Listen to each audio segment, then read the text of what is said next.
And aloha! Welcome to the Blue Note Fan Report. I'm Guy, the Hawaii Blues fan, and I'm your host on the only program that is by a fan, for the fan, and absolutely about you, the fan. So are you Guy or Guy?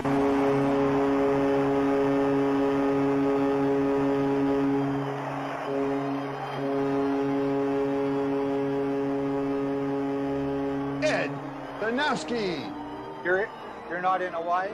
I wish. To Mr. Garry Unger. Hi, Guy. Hey, sir, how are you? And Brock, how are you doing? Doing great, sir. Doing great. Honored to have you on the show.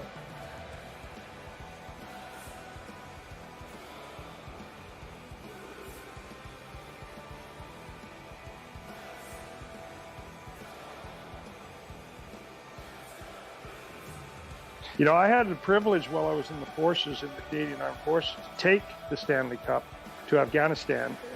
Only hockey fans would deploy to Afghanistan where it's 105 to 135 degrees every day, and they'd take their hockey sweaters and play ball hockey. This is a year for the Leafs. The Leafs are going to win it all this year. One of the players down the line said, "You got to be kidding. The Taliban got a better chance of winning the cup."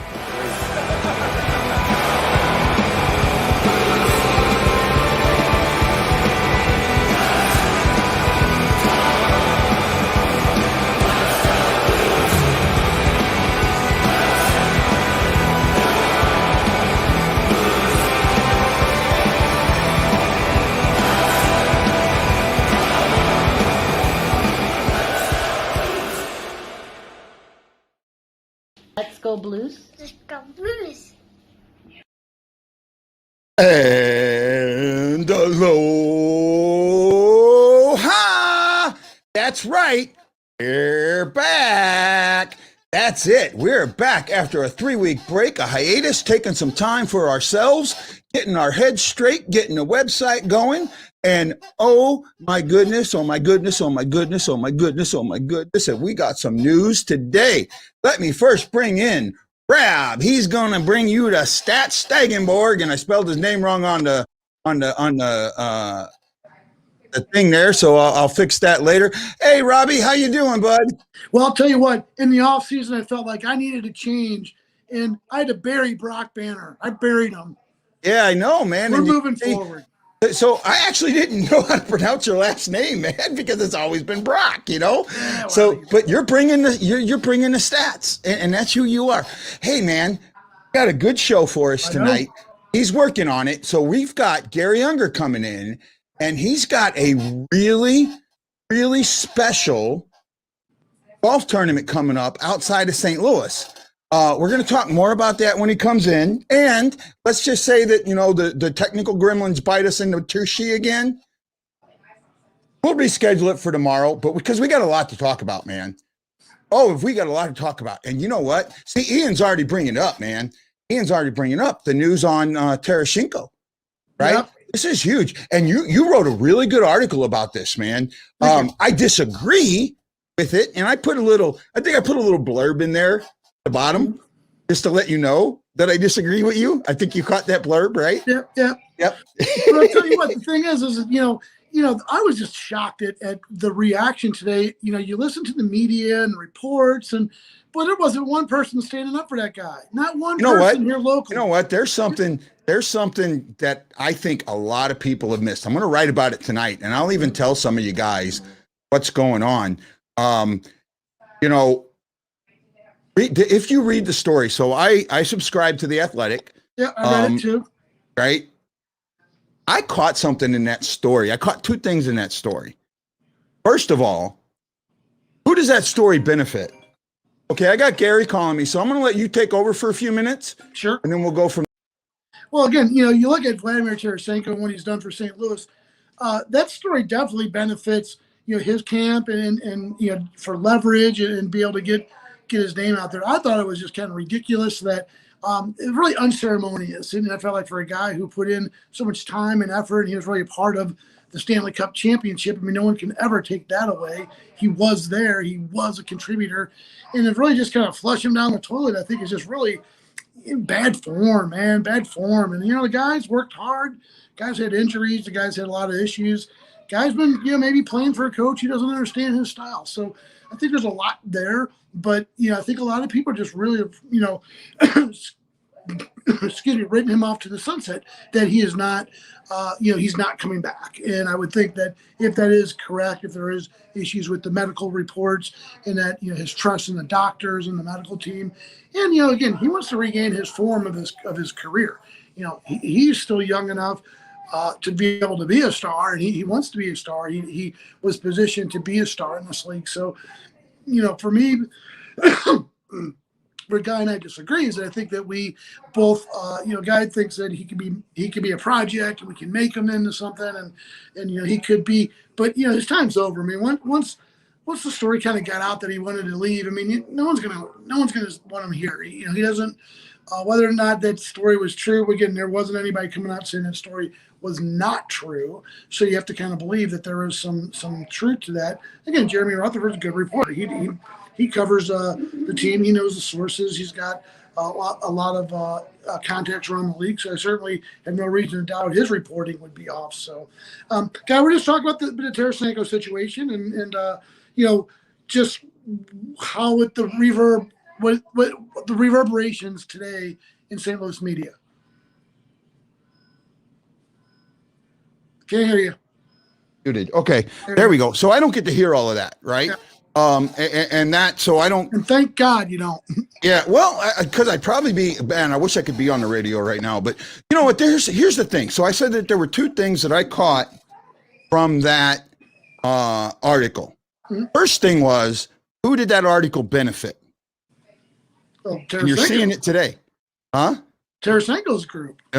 No, it benefits the Blues. What are you hearing today? Like you just said on the radio, everybody's going after Tarasenko. Everybody's making Tarasenko out to be the bad guy. Right? Well, hold on. Let me finish. Okay. That article kind of said, Tarasenko was upset with this. Tarasenko was upset with that.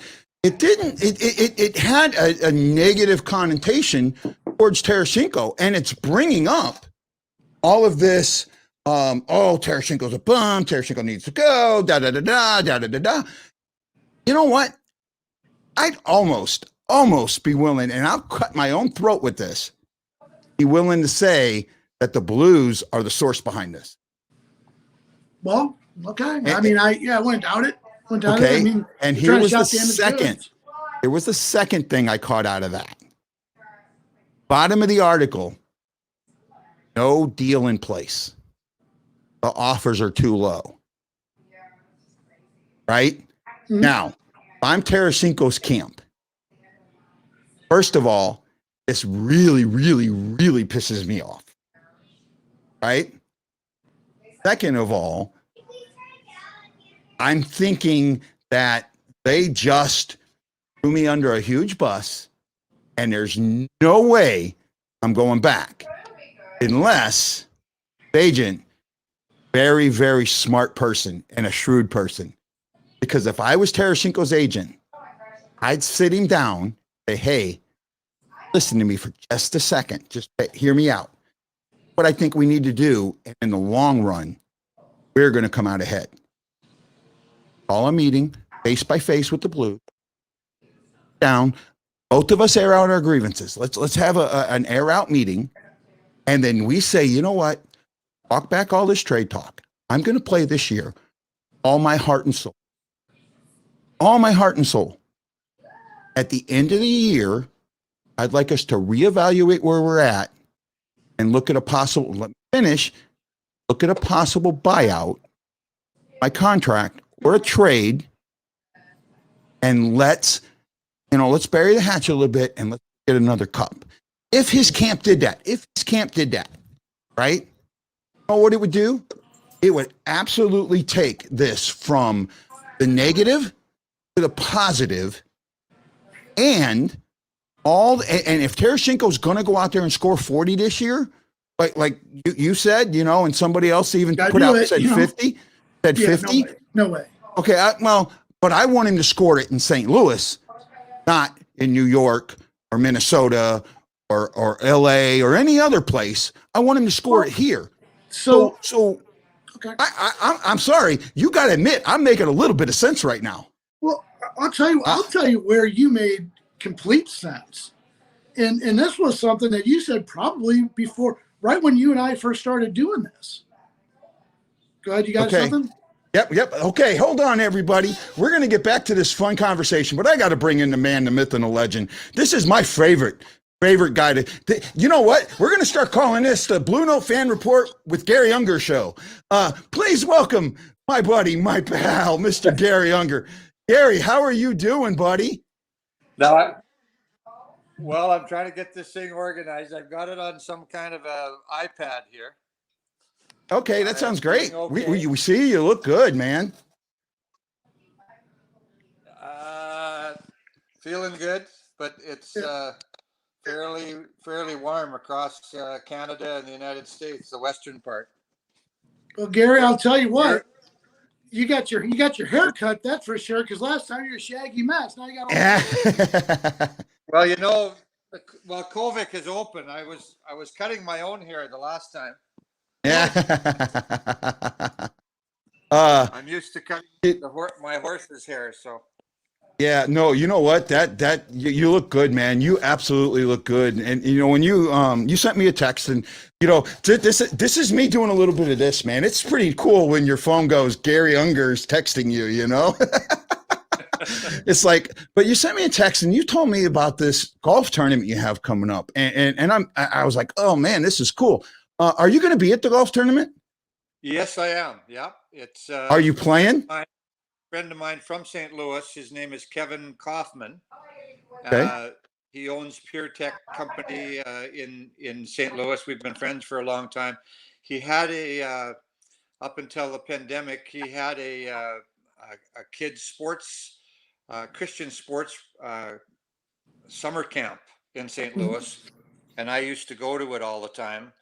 And Kovic has kind of messed up a lot of stuff that people get to do anymore. So anyhow, it's the Hope Ranch and it's out by my farm. My farm was out in Washington, Missouri, my original farm. And that's where the Solomons farm was too. When I first came to the Blues and lived on the Solomons farm, it was out in that area. So I have a couple of friends that are out in that area, and they're putting together this Hope Ranch for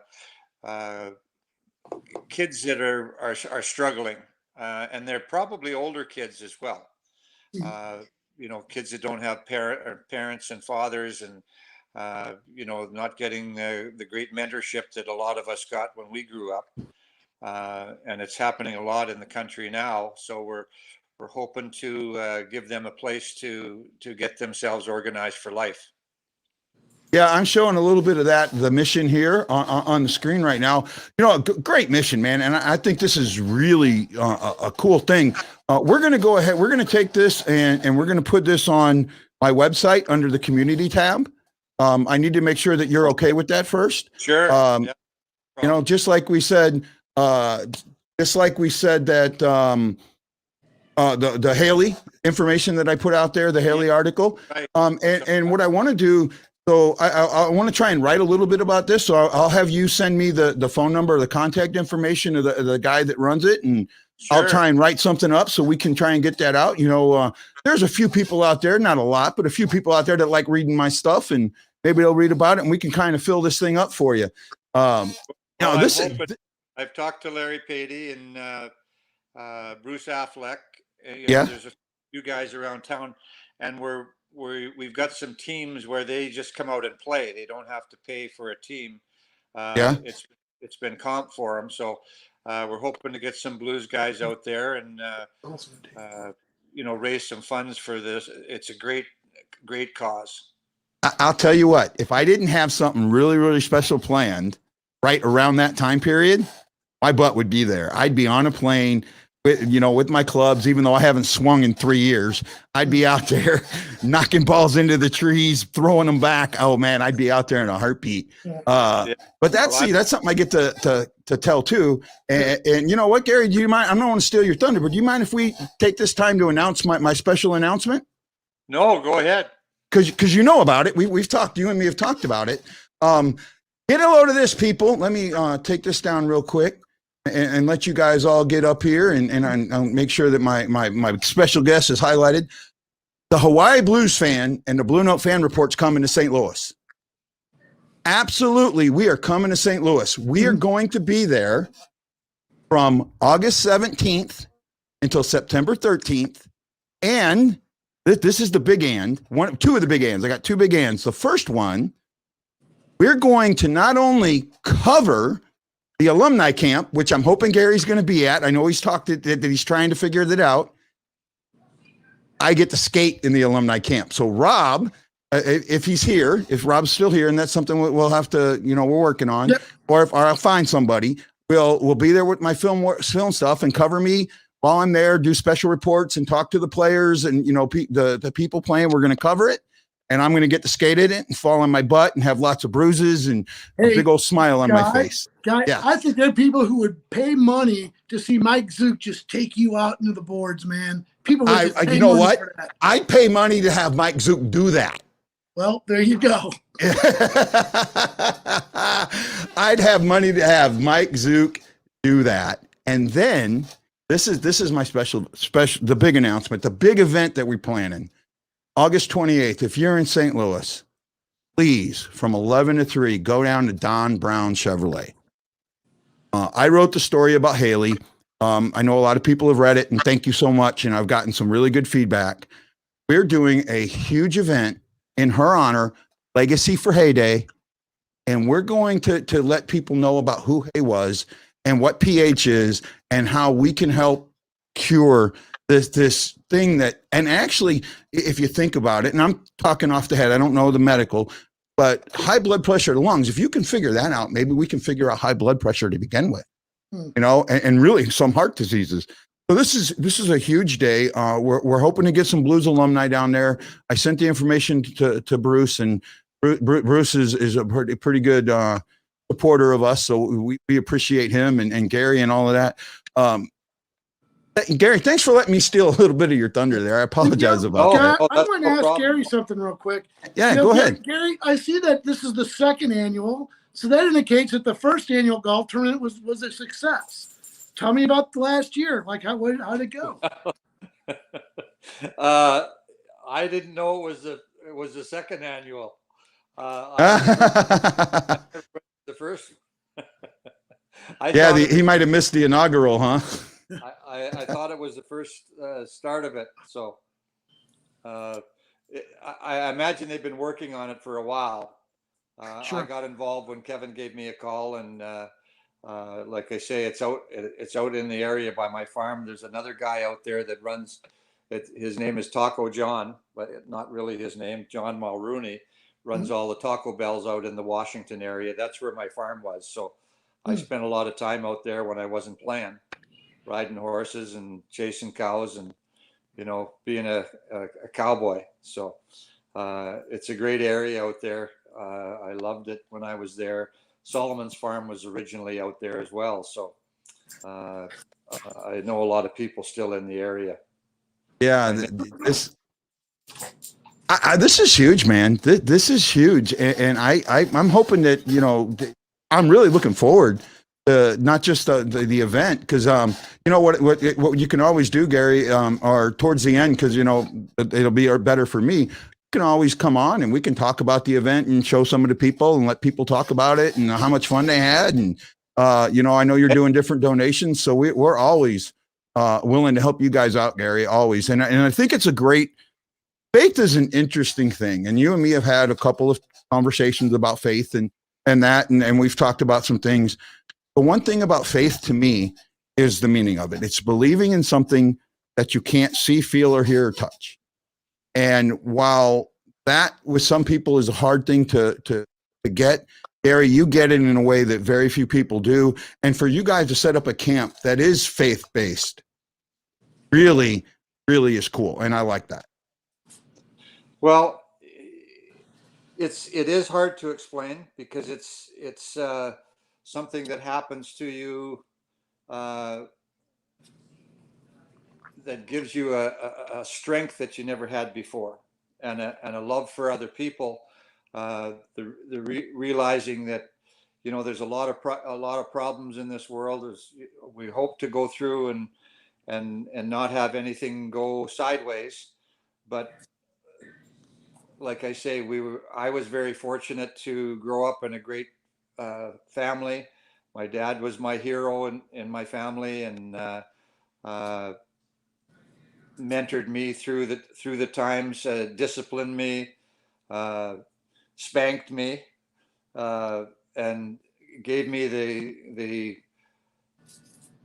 rules for life about working hard and doing what you need to be doing to be successful at whatever you do. I was fortunate enough to be able to skate a little bit, and I love to play hockey. So I was one of the ones that got an opportunity to live my dream. And through that time, I've met many, many people. I've got to be in lots of situations where other people don't get an opportunity to be in. And it's given me a lot of insight and wisdom about life. And I like to share that with younger people, and especially the people that don't have a father, don't have an opportunity to have what I had. It's again hard to explain, but it changed my life. Well, Yeah, no, it's I'm sorry, Brock or Bob, go ahead. Well, I kind of feel like I obviously would love to talk all night about Hope Ranch, but man, Garry, we just had the Stanley Cup playoffs last night, and surprise, surprise, Tampa, who everyone kind of doubted, came on top. I mean, what's your take on the whole playoffs and Tampa winning it? Bring it to a little bit to more of a current affairs. What was your take on all that? Well, it was great hockey for sure.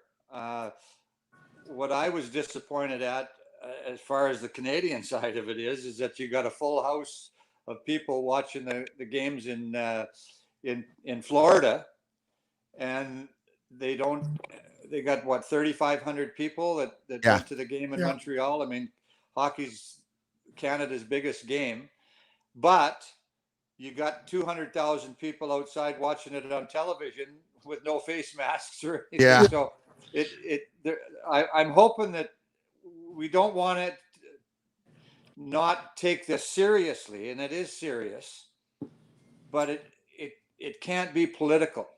Yeah. We want to get to the point where we're back to normal. We don't want the government running our life.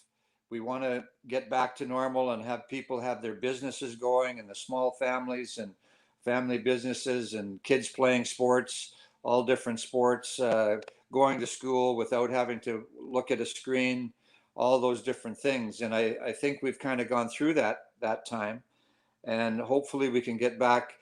Canada's been really hit hard on the second half of this pandemic because when it first happened in Canada, there was not much going on in Canada. So we know with the shots and everything that's going on there, I think they've got it under control. And the kids need to get back being kids and being normal. Yeah. Hey, Guy, I want to follow with one other question real quick because Garry, obviously you have a close association with the Edmonton Oilers, and certainly they were a team for the playoffs. Boy, people had high hopes. What do you do with Connor McDavid? I mean, how does this affect his psyche, and how does he move forward? Because boy, that would have to be a real shock and a real hit to his ego. Well, sports is a funny animal. You play all season. You play 82 games all season long, and the points go up and down, and you get to a playoff point. And when a team gets hot, you get a really good goaltender. You look at most of the Conn Smythe Trophy winners. in the Stanley Cup playoffs throughout time, usually a goalie is in there somewhere. So teams just happen to get hot in the playoff time, and the teams are so close together. All the teams that play. I mean, just because you're one of the final four and you're in the finals for the Stanley Cup playoffs, any one of the teams that play in the league, if they get into a position to have that hot streak at a particular time of the season, it just kind of happens. And it's hard to explain sometimes, but there's not a lot of difference between a lot of these teams that play. Yeah, I agree with you. And actually, on that, I wanted to the thought about the Canadians the government not allowing the fans. And I wrote an article about that. I said, hey, I think that this is wrong, that they're giving up this huge advantage, and you're going to have all these people. You're saying nobody can go in the building, but you can have all these people outside the building. That didn't make any sense to me. Right. And not only that, you took an advantage away from Montreal that they really, really needed. Now, they did win game 4. What about game 3? Game 3 was huge. And game 3 was the one you needed to win, not game 4. Yeah, I mean, it's a special thing to play at home in front of your own fans. I mean, I don't know about other sports. I've been to football games, and it seems to be that you're farther away from the players, and home ice or home field advantage maybe is not quite as good. But in hockey, when you're playing at home, you have I think a big advantage on pumping yourself up for the game and playing in front of your families and all of those type of things. And I think that did hurt Montreal a little bit. Well, I mean, just think. I brought that up, some other things up, but when they first allowed fans back during the beginning of the playoffs against Toronto, and hearing those, that time it was only 2,500 fans sing "Oh Canada." I mean, that broke my. I mean, that was just tears. That was heartbreaking, but it was amazing at the same time to just hear that. Well, just about every kid in Canada wants to play in the National Hockey League. Canada's a huge hockey country, and to take that away from the kids and from the fans, the fans are unbelievable in St. Louis. They're unbelievable in for the Lightning, in Tampa Bay, and you go through all the towns that have NHL franchises. But in Canada, it's a special thing. One of the things that for my career was when I played for Team Canada, and I was playing for St. Louis at the time, and I played for Team Canada in the World Championships in 78 and 79. 78 was in Prague, Czechoslovakia, and 79 was in Moscow. And when you're in a foreign country and you're playing for your country, and you've got your flag on your chest, and they're playing the Canadian national anthem in Russia and in Slovakia and in Sweden and all these different places where we played exhibition games, it's pretty amazing to look down and be part of that. So I was really fortunate to be able to do that as well. Hey, Garry, one storyline that we've seen all year long was player safety, and that became a big issue in the playoffs. And certainly, what changes do you think are coming in the way of player safety? Because again, boy, George Parros really got beaten up, very hard all over the world. So I think something's coming. But what do you think on the player safety issue? Well, the player safety thing comes from the players, I think. I think it's a respect for the players that you're playing against. I know that I played without a helmet. Helmets didn't come in until later on in my career. When I was at hockey school with kids, and they were sitting in the corner waiting for their turn to, and they're always fooling around doing something. They're whacking each other in the ankles and in the shin pads and that type of thing. The moment helmets came in and total face masks, they thought they were indestructible. And when they were banging each other, they weren't banging each other in the shin pads anymore. They were whacking each other in the head because they had face masks and they had helmets. And now all of a sudden we had neck injuries and back injuries and things like that. If we were going into the corner, if I was going into the corner with a guy, and even if it's a high tempo game and I see a guy in an awkward position, if I continue to go in, I could paralyze that guy. I mean, if I hit him from behind, if I hit him the wrong way, it didn't happen in our era. There was a respect for the guys that we were playing against, and I'm not saying that that's not there anymore now, but there has been some situations where in the coaching realm that I've been in, as far as kids are concerned, of coaches telling players to turn their back on the guy when you go into the corner so that the guy would take a penalty on him. Well, the player that's turning his back on him is really not in any position to protect themselves. Part of the hitting thing of the kids not being able to hit at a younger age isn't the fact of going around hitting guys. It was learning how to get out of the way and not get checked and not get hit. Yeah. I was usually 2 years younger than all the guys I was playing against when I was a kid, and I had the puck a lot, and they didn't like that. So everybody was trying to kill me. And if I didn't learn how to protect myself and get out of the way and take a body check and learn how to use the boards and all those other things, I doubt if I would have lasted as long as I did in the National Hockey League. So I just think it's a personal thing for individuals to say, we're going to play this game. We're going to play it as tough and as hard as we can, but we're not going to try and hurt somebody. Yeah. The other thing I think that's a little different than when I played is the speed of the game is a lot higher.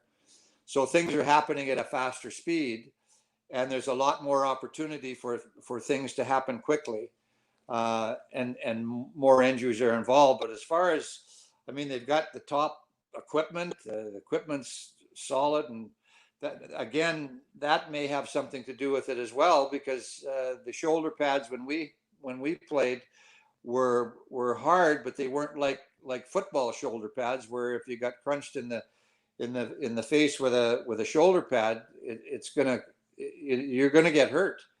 So I don't know how to say that, because you're playing with a very high intensity game, and the excitement of the game to the players is very high intensity. Well, I understand that. I really do. And the fact of, you talked about the home crowd being in it and all of that stuff. The one thing that for me that I think has happened in a negative is the officials on the ice don't ever seem to understand the emotion of the game that they're right. And because of that, they miss a lot of calls. I think they miss a lot of calls that they should have.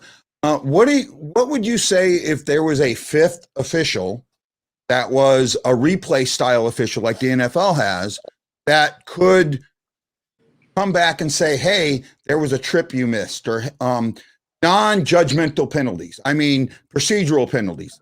A trip might not be, but a hand pass, the puck in, like they do it now, the puck in the net, or procedural penalties that this guy could look at and stop the game if there was one. Well, the game is really getting technical like that, I think. You got to remember that referees are human. Yes. And they're seeing it at a different angle than you see it. Very true. Over here and he's over there. They do make mistakes. Players make mistakes. I wish for me for the instant replays and stuff like that. You know, when there's scrambles around the net, I bet I scored at least another 10, 15 goals that I knew was in. The goalie would grab it out of the net. Nobody else saw it except me and the goalie. Yeah. The goalie's not going to say anything. So those type of replays are really good. You know, before it was whether the player was in the crease or whether it wasn't. But it's like I said, it's a high, fast intensity game. And for these referees to keep up with everything that's going on, and there's stuff going on behind the play all the time. My thing, I guess, is we learn to use our sticks as for protection, and we learn to check with our sticks. And you know, if a guy was going to take a shot and I couldn't catch him, I'm going to whack him in the hand. So he's fumbling with the puck, or if he's going to take a shot on net, it's going to maybe go off a little bit. And they're calling all that kind of stuff. They're not allowing the defenseman, some guy, if Crosby's coming out of the corner with the puck, they can handle it unbelievable. And the defenseman's not allowed to use his stick to slow this guy down. He's got to somehow get his body in front of him. It's really a disadvantage to that defenseman. So there's a lot of things that have changed in the game that way, but I really believe that if the guys use their sticks properly, I mean, like I say, I played without a helmet. I've got a bunch of stitches on my face, and most of the time when I got whacked or I got hit in the head or whatever it was an accident. It wasn't somebody trying to clunk me on the head. So the respect for situations that you're in, the respect for your other teammates really goes a long way when you're playing the game. Hey, Yeah, Garry, no. Go ahead, bro. Well, you know, one of the subjects, obviously, the elephant in the room, Vladimir Tarasenko. Hold on. I'm going to stop you there. Stop you there. You're jumping the gun on me. If there's anybody that has an opinion, yeah, you're jumping the gun on me, buddy. So actually, no, I want to come back to what you just said, and I want to bring up what Jim Siegel brought up. He said too many skaters on the ice as it is, guy. Maybe the linesman could be involved in the calls. Actually, that's 2 points. First of all, I'm talking about a guy that's not on the ice, that's up watching the game on TV, just like the rest of us are, right? So they're seeing that. And then second, I do like what he says about maybe the lineman getting in on some of these calls. The lineman being able to say that, you know, throw his hand up and say, hey, I just saw that, you know. I do fear that could slow the game down a bit because more calls would get called. But the linesman would be able to call more procedural stuff, I think, and not like they wouldn't be able to call a holding. Holding is a judgment call. The judgmental calls they wouldn't be able to call, but the procedural stuff they would. Right? Well, they're out there just like the referees are, and they see a lot of stuff.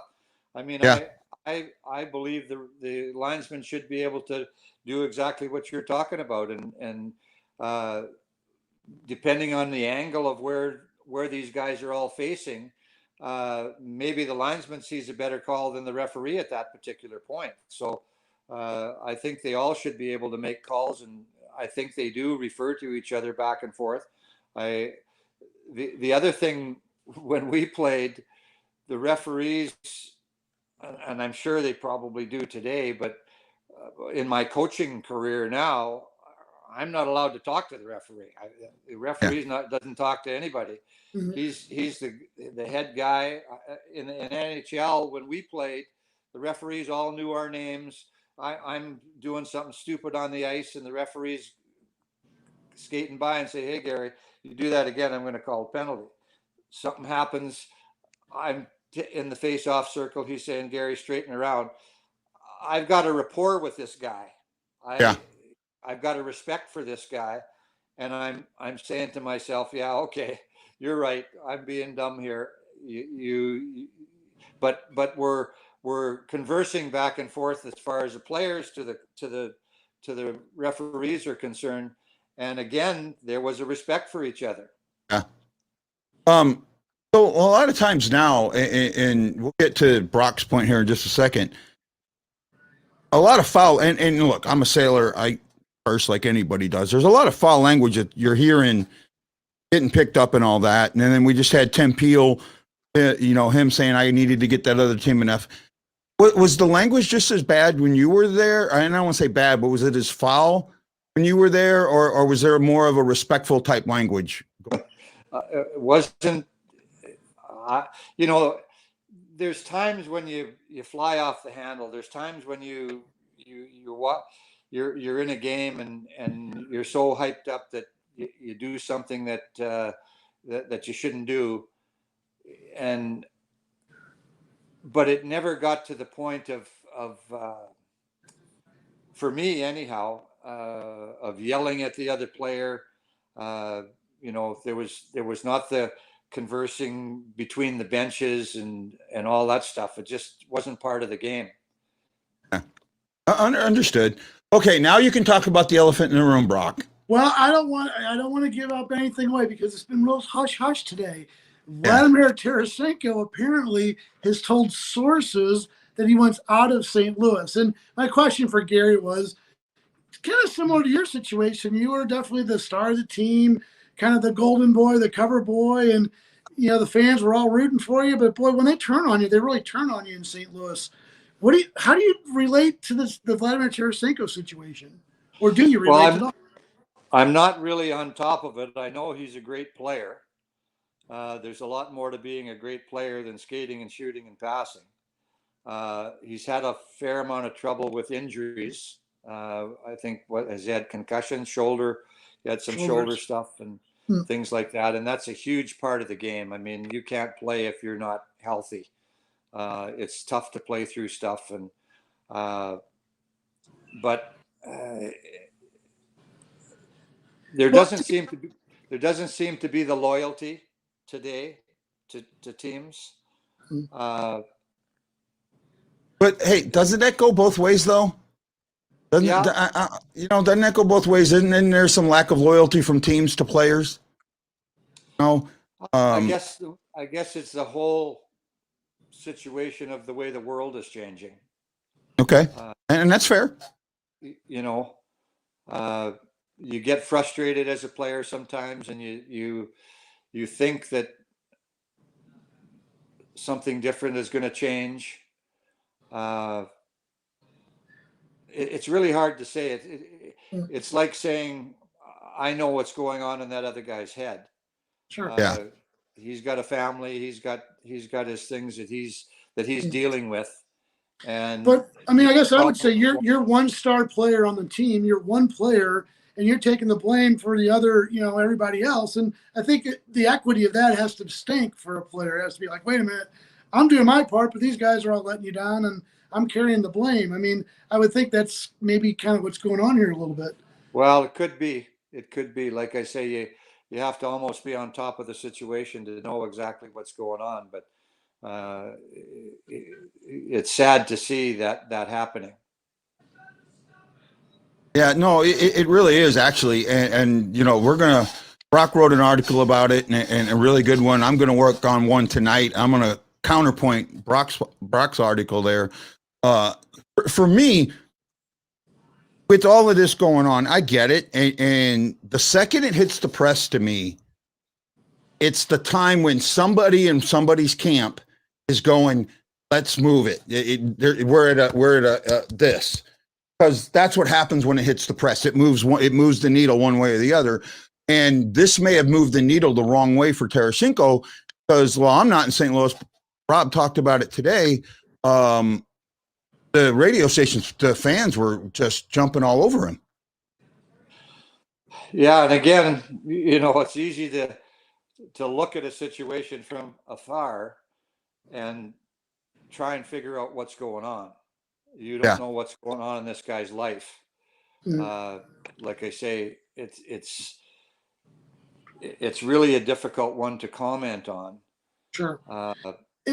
Garry, one thing that came out today that was really kind of exclusive was that Tarasenko is a little upset at the Blues doctors and the medical staff and the fact that his injury was kind of so there's some of that too, that there's some bad feelings with the medical staff. And I'm sure as a player, sometimes you get at odds with the medical staffs and the doctors. But apparently that came out today in the article, and now there's some validity to that. Well, I don't believe that any medical staff that's handling a sports team wants anything bad to happen to any of the players that they're dealing with. Yeah. There are mistakes that are made. There are judgments that have to be made. There's certain times that people make mistakes. But like you say, I think this is the type of thing when they talk about what happened in Vegas stays in Vegas. Mhm. It should be between the Blues and Tarasenko. I Again, once it gets in the paper, once you've got opinions over here and opinions over there, on both sides, I never wanted to have my dirty laundry out in the newspaper. And when two people can sit down, or a group of people, or part of the management group, maybe there's somebody in the Blues organization that was closer to him. They've got a lot of great people in their organization that could sit down with the player and see exactly what's going on and see if maybe it can be ironed out. But once it gets in the press, then everybody's got an opinion, and opinions are just opinions. Yeah, see, I'm pointing at myself because before you came on, me and Brock had the same argument, and I said that I don't think this divorce is finalized yet. I think if I was Tarasenko's agent, if I was his camp, I would sit him down and say, hey, man, you got to listen to me for a second. I think we can turn this in our advantage. We go and sit down with the Blues, have a face-to-face meeting, air out our grievances, tell them, look, this season, I'm going to put it all on the line for you. I'm going to put it all on the line. But for the last year of my contract, either A, let me out of it, or we work on a trade. So give me this season. Because what it would do, first of all, it would put the fan base back in his camp. And second of all, it would raise his trade value, because right now his trade value with those two soldier surgeries and this coming out is, I mean, he's a 6th round pick, and I'm not giving up $7.5 million for a 6th round pick. You're going to eat some of that. Well, you know, there's a lot going on with the cap now that wasn't there in your day. So there's a lot of undertow to all of this. Yeah, there's a lot of stuff that you don't see, but like I say, once it gets in the press, then you've really, then things are said, things are taken out of context, all sorts of different things happen, where the best thing to do is to get behind closed doors, try and get it worked out. But both parties have to want to get it worked out. The player has to say, yeah, I want to try and work it out, and if possible, I'd like to stay in St. Louis. Or maybe his mind is made up and he hates it there, and he doesn't want anything to do with that.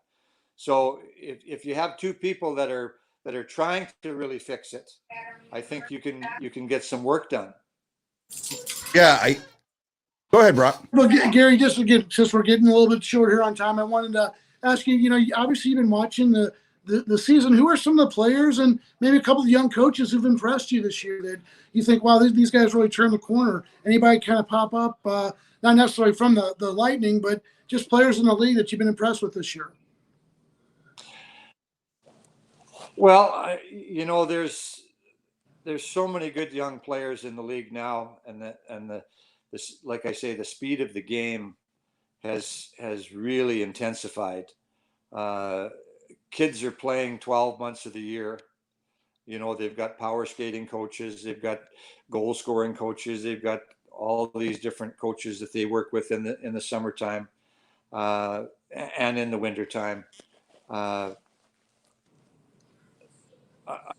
was impressed with the Toronto Maple Leafs this year. There's a perfect example of a team that had a lot of really good young players, and things didn't come together for them in the playoffs.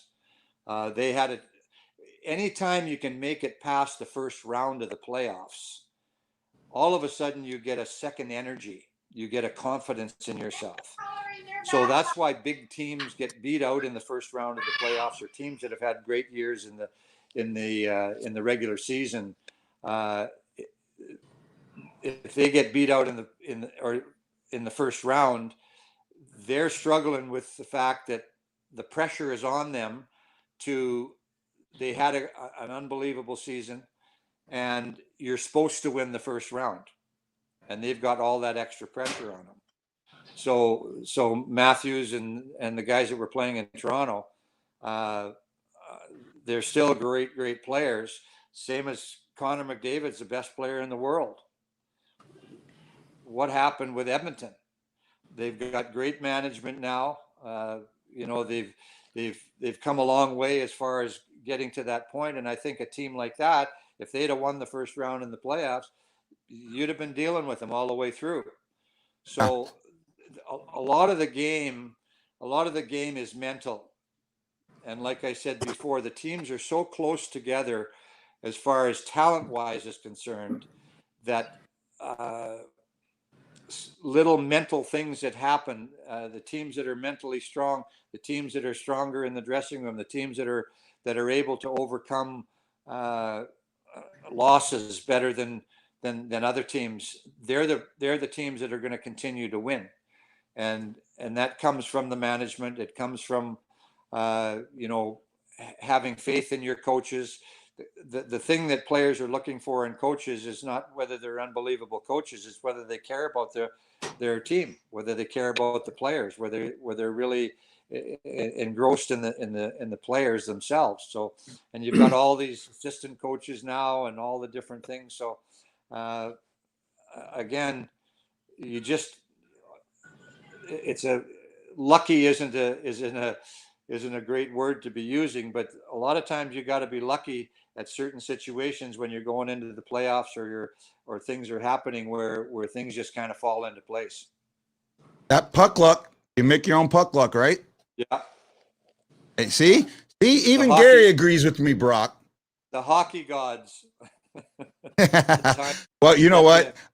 If there's one thing that I've learned in my fanhood time is I absolutely, no matter what my belief is, I absolutely believe that there are hockey gods.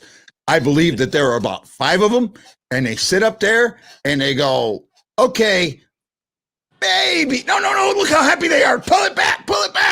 Mm-hmm. Yeah. I'll tell you what, they were there the other night when was it Kucherov was right there at the net and couldn't get it in. Boy, that was in the overtime game. That would have changed everything. Yeah, no. Well, I go back for myself, and I know exactly what year it was, but we were playing Buffalo in the playoffs. Eddie Stanowski was in the goal, and it was a huge game, and it was the last 3 or 4 minutes of the game, and we got a breakaway. I don't even know who got the breakaway, but they came down, made an unbelievable move on Buffalo goalie, hit the post. The puck goes out, turned around the boards, and they went down the other end and got a breakaway and scored. So there's times when you shoot the puck and it hits the post the right way and goes in the net, and there's other times where you hit the post and it goes out. So yeah, you just don't know. You know, there's a lot of luck to the game. Is that our favorite right winger we hear out there, or is that Brock's kids? That's my kids. That's my kids. Sorry, their kids. So, Garry, really quick, Garry, just go give ahead. me a chance to talk about the golf tournament real quick. Yeah. Know what they can, it's at Merrimack Lakes, I believe. Yeah, hopefully we can get some guys. We'd like to have a couple of teams of alumni guys. A funny story, yesterday I went out to practice a little bit, and I wanted to play some golf by myself because I haven't played for a while. So I went out by myself and really early in the morning so nobody could see how bad I was. Mm-hmm. And I got down to the last hole, and I was not playing really great. I was losing a bunch of balls. I didn't have a lot of balls left. I grabbed 2 balls out of my bag. One was scribbled all over on the thing. The other one had a Red Wing crest on it. So I figured, okay, I'll use the older ball. I had to go over the water. The first ball went in the water. The second ball, I thought, well, I'll really give this ball a hammer. I duffed it, and it went right up to the corner of the water. So I said, I'm done. I'm not going to even finish here. I'm going to pick the ball up and go. And I picked the ball up, and the scribbling on it was a golf ball that I had from Wayne Gretzky. So it had his autograph on it. So I'm going to take that ball, and I'm going to put it in the auction that we have. We're looking for some things that we can auction off for the and I text Gretz, and I told him the story about it and asked him if he had any other items that maybe we could use for the golf tournament. But it was kind of funny because I was ready to kick this ball into the water. Well, I'll tell you what. I'll do this right now. I'll put a phantom bid, $100 on that ball. Right? I'll put a phantom bid of $100. I know I probably won't win it, but I'll put a phantom bid of $100. You can start it right there at $100. And is that Canadian or American? Canadian or American? US dollars, right? US dollars, because that's more than Canadian dollars. I think we're a little bit higher. But I'll say this: I'll change that bid to $250 if you can get Gretz to come on the show. Oh, wow. That'd be great. Well, I can't get Gretz to do anything. So yeah, I don't think anybody can get Gretz to do anything, and that's just the way life is with that one. But no, Garry, thank you so much. Hey, real quick, can I jump in? What do you think about Gretzky being on the national hockey broadcast next year? They, TNT named him part of their team. How do you think he's going to do in that sort of role? Well, he's going to be great. I mean, he's a people person. I've been at many events with him, and we played a couple of years together. He's a great guy. He's a great ambassador for the game, and I think he'll really enjoy to be able to do that. Awesome.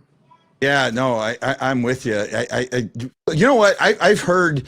I watched it. I don't know where I seen this video. It was an older, when you could buy the hockey videos and that. And it was when he was behind the bench, and he was coaching with Phoenix at the time, or Arizona, and just listening to him, the guys turned around. He said something. The guys turned around and looked at, like, he saw the game completely different than everybody else did. Yeah. Right. And that's what I think that he's going to bring. He's going to, when he looks at a play, he's not going to look at the play right here. He's going to look at the play behind it. What's happening behind it? Or he's going to see something up in a corner that no one else paid attention to. And that's why I think he's as good as he is, because he can do that. He can see the game. Yeah, that's a major factor in playing hockey is thinking 2 plays ahead, and trying to teach that to your players, and trying to teach that to the kids, and all those things. But it's a hockey IQ that not a lot of people have. Right. Well, that absolute. Chris Shockley says the NHL version of Tony Romo, and actually, I mean, as much crap as Tony Romo gets, I love when he's talking, because he breaks a play down, just like I mean, you're looking at it and you're going, wait a minute, what are you seeing? And then you go back and watch the whole play, and you go, oh yeah, wow. Gretzky, I think Gretzky's going to do the same thing. Yeah, I agree. Yeah. And especially now that he's going to see that game from up high, right? Because the game slows down higher. The higher you get, when I'm watching a game, I go to the very top and watch it from the top, because now it's really slow and it looks really simple. Now see, go ahead. There's an old saying that the true fans sit up high, right? And that's supposed to be saying that those are the guys that can't afford to see, but actually those are the guys that can watch the game really, really well. You can, and when you're up high and you can draw your sight back and see what's happening, I absolutely love it. Yeah. I absolutely love it. But if you want to really find out the speed of the game, have somebody coming at you at 25 miles an hour trying to kill you. And see how Well, fast- that's either going to be you or Zook in about 2 months. And you know what? I'm going to take Well, that I'm hit. not that fast. I'm going to take that hit. Well, first of all, I can skate forward decently, not with speed, but, like leisurely skate forward. I've never skated with equipment on. I can't wait to do that. I mean, Well, that's just going to be fun to begin with. It only weighs about 30 more pounds. So you'll be dragging that along with you. Yeah. So, but it's just once I get hit, I'm going to pull myself off the ice and go, who hit me? Who hit me? And I'm going to hug him. I'm going to hug him. And I say, now I can say that I got hit by an NHLer. I'm going to love it. I'm going to love it. Huh? And not only that, I already know that the Hockey Warriors have put a target on my back. So I get to skate with them before I skate with you guys. It's going to be fun. Everybody, when I come up to St. Louis, come find me. I plan on doing shows around town. And as we get them set up, we'll let you know where they're going to be. Advertisers, if you know companies that you think would be good for the BlueNote Fan Report and for the STL Fan Report, absolutely come in. Yes, Roland, we know we owe you a dinner. Yeah. Yeah, Roland. Yeah, we owe Roland a dinner. I know. Yeah, we'll take care of him. But, this is, you know what, Roland? How about this? If my buddy's in town, Garry, if we bring Garry along, will that count? No, he wants dinner. We talked about He wants dinner. Sorry, Garry. We'll bring Garry along for the dinner. There's some great restaurants in St. Louis, I'll tell you that. Oh, yeah. Yeah, but there's some that you can get into that we can't. Hey, Garry, it's been a real pleasure, real honor to have you again. We really appreciate your support of our show and coming and goofing around with us. Thanks so much. I appreciate you pumping the golf tournament, and hopefully it'll be a great event and an annual thing. Yeah, we do too. And you know what? Maybe next season we can get there and do something to help you out and broadcast it or do something like that and bring people in. We'll try. I already know of one person that's going to sign up from the flyer you sent me. I send it to her, and she's a golfer, and she was like, "Oh yeah, I want to go. Just make sure Gary's going to be there." So that's why that was the first question I asked. I'll be there. Dinner on Brock, guy brings Garry. You know what, Garry, again, you have become a friend of this show, and you don't even have to ask me to put you on. You just tell me when you want to be on, and you're on. Whether we had a show planned or not, you're on. I mean, this is... one thing I'll say, if you bring that Gretzky, you better set that up ahead of time. We don't want you just bringing that brag doll on here. Oh, no, but Garry, you're a great man. You're a good man. You're a good friend. I appreciate everything that you do for this show and for the city of St. Louis. I saw you at the Bobby funeral, and that emotion that you had in your face, you could tell you were trying to hold it back, but the emotion in your face was so genuine and so true that I felt it 4,500 miles away. Wow. And I just got to tell you, thank you for that. Well, that was a sad time. Bobby was a great friend. And, teammates that you go to battle with are different type of friends. And it was a shock that happened because, the St. Louis Blues family, and they did an unbelievable job for him. He's been there for 50 years and, done everything for the town, and it was hard to do. I'll tell you that. Yeah, when I wrote my top 10 article, my top 10 Blues article, you talk about writing something dead on at the right time. I wrote it a week, maybe not even a week, a couple of days before he passed, and I named him my number one Blue of all time because there was no one that bleeded blue as much as him.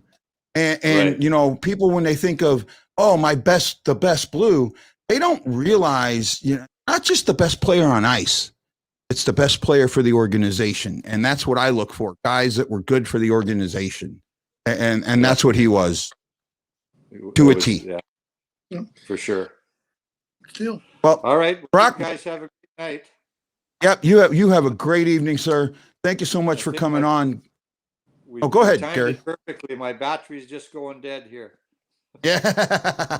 Yeah. My ear battery just told me it was out. So yep. Good timing. Okay. Rob, any last words? Just thank you, Garry. Always a pleasure. And Always have a lot of respect for you. Thanks, man. All right. Well, thanks a lot. everyone. Well, here's your song, Gary.